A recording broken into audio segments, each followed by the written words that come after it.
नमस्कार, मेरा नाम प्राध्यापक PS कांबले, असिस्टेंट प्रोफेसर दूर शिक्षा केंद्र शिवाजी विश्वविद्यालय कोल्हापुर।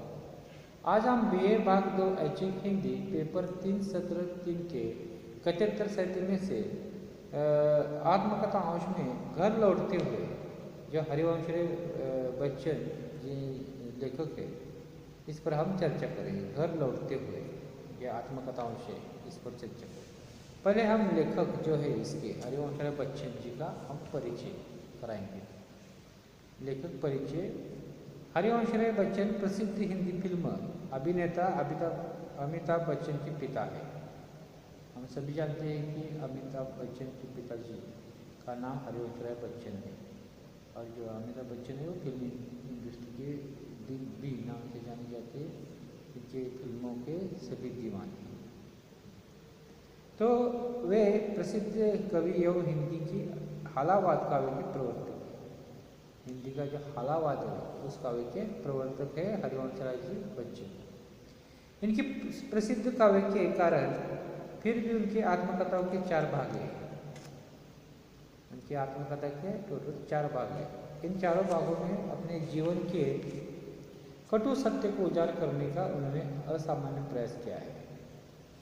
जो कि जीवन आत्मकथा के 4 भाग हुए, उन्होंने अपने जीवन की कटु सत्य को प्रकट किया है, लिखा है।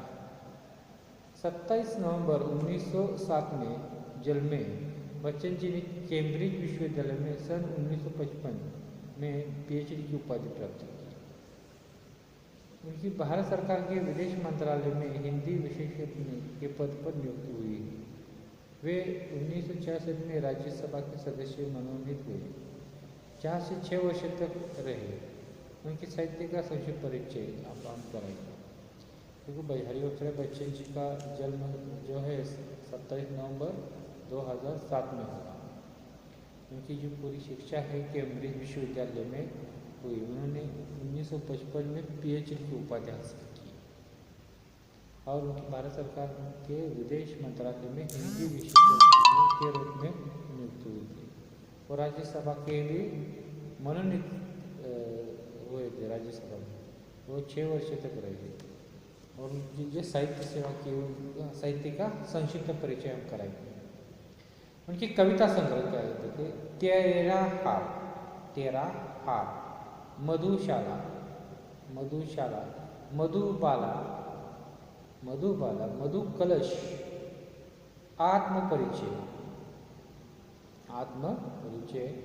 निशा निमंत्रण, एकांत संगीत,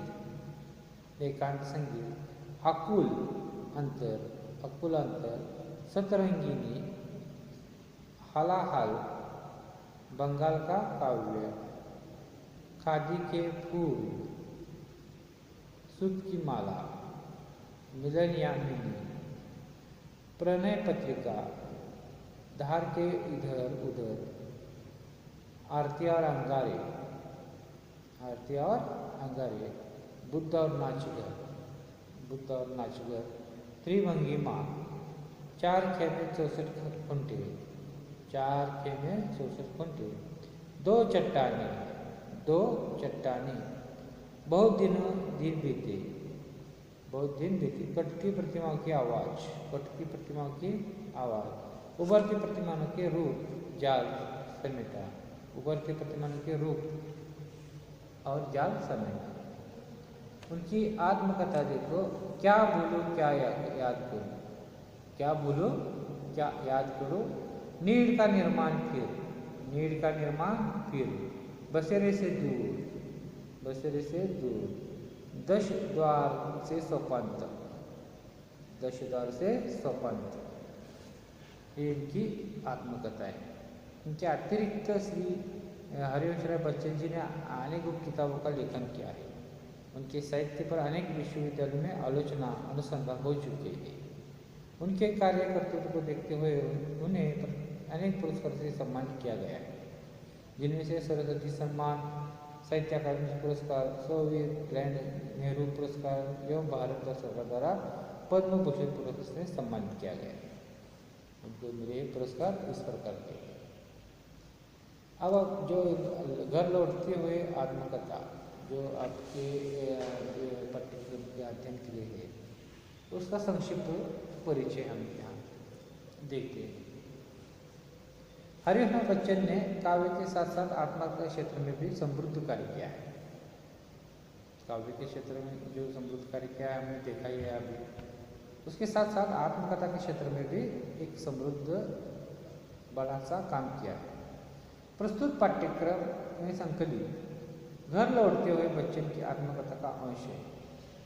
घर लौटते हुए ये हरिवंश बच्चन जी की आत्मकथा का अंश है।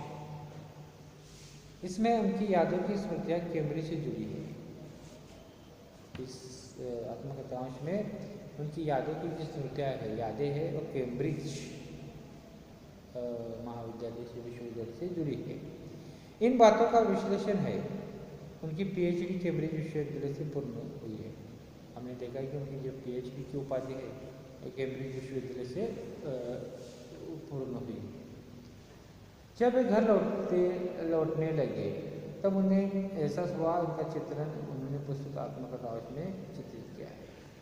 जब पीएचडी उपाधि हासिल करने के बाद कैम्ब्रिज विश्वविद्यालय से घर लौटते हुए निकलने लगे, तो जब उनका जो एहसास हुआ, उनके मन में जो लहर हुई, इसका चित्रण प्रस्तुत आत्मकथा में उन्होंने किया है।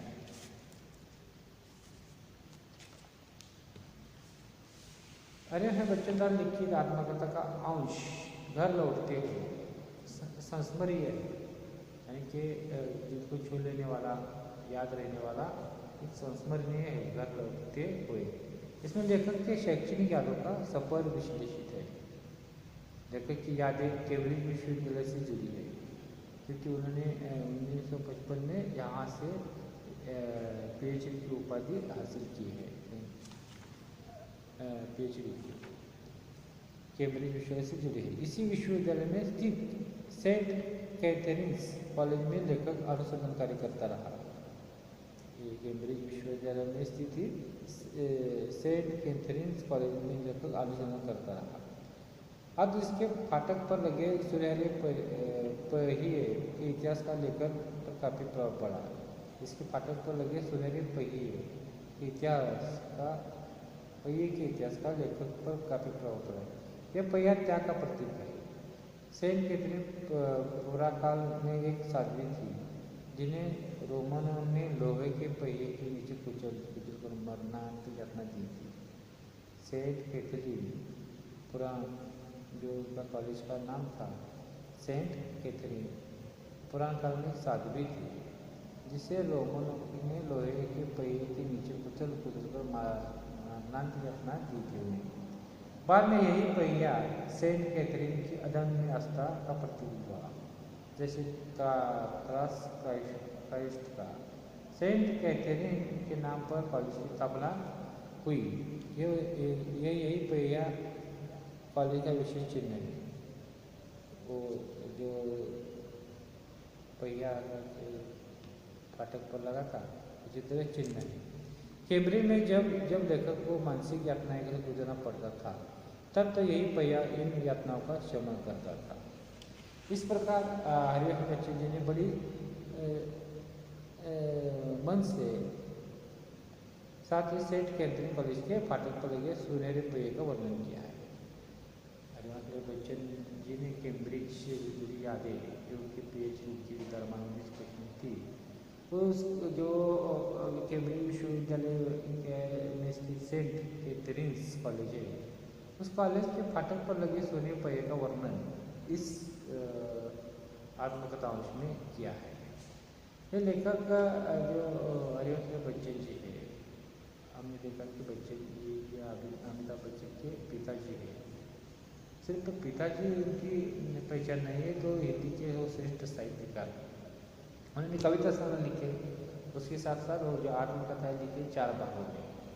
आपके जो भाग 2 के अध्ययन के लिए जो आत्मकथा घर लौटते हुए, ये आत्मकथा कौन के अवश्य। यहाँ लेखक ने उनकी कैम्ब्रिज से जुड़ी यादों के बारे में लिखा है। कैम्ब्रिज में स्थित सेंट कैथरीन कॉलेज के जो फाटक पर लगे सुनहरे पहिया था, उसका वर्णन क्या है इस कथा आत्मकथा। तो आज के इस वीडियो में हमने